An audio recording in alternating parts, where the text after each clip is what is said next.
एक जंगल में रानी चिड़िया अपनी बेटी पिंकी चिड़िया के साथ रहती थी। रानी चिड़िया बहुत गरीब थी। अरे माँ, हम बाहर क्यों रहते हैं? हमारा घर कहाँ पर है? अरे बेटा, हम बहुत गरीब हैं। हमारे पास रहने के लिए घर नहीं है, इसलिए हम बाहर ही रहते हैं। माँ, मैंने कल ही सुना था कि जंगल में बहुत तेज बारिश होने वाली है।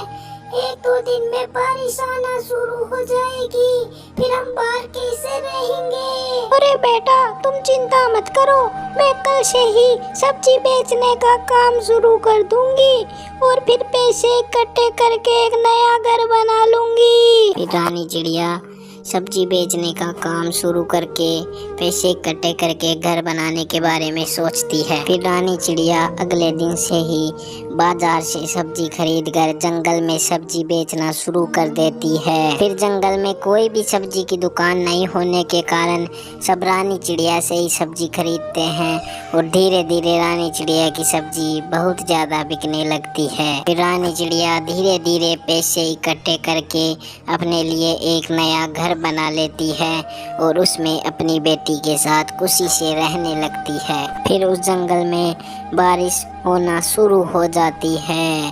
फिर रानी चिड़िया के पास कालू कौवा आता है और कालू कौवा रानी चिड़िया से बोलता है, अरे सुनो रानी बहन, मेरे पास घर नहीं है, मैं बहुत गरीब हूँ और इस जंगल में बारिश होना शुरू हो गई है।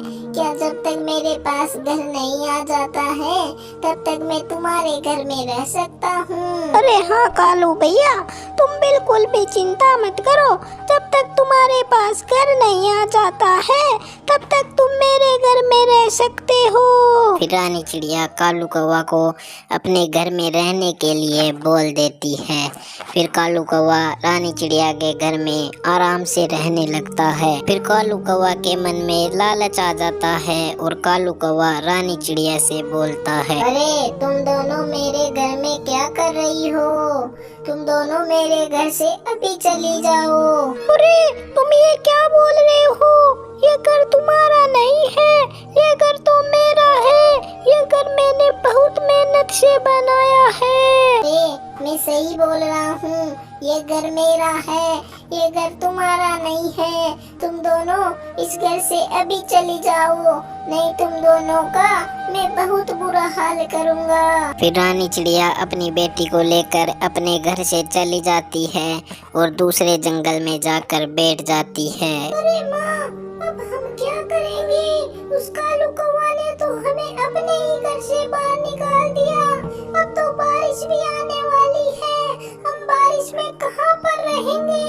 अरे बेटा, तुम बिल्कुल भी चिंता मत करो, मैं हमारे लिए दूसरा घर बना लूंगी। अरे माँ, अब तुम दूसरा घर कैसे बनाओगी? अब तो हमारे पास पैसे भी नहीं बचे हैं। अरे बेटा, तुम बिल्कुल भी चिंता मत करो, मैं इस बार हमारे लिए मिट्टी का घर बनाऊंगी जिसमें बहुत कम खर्चा लगेगा।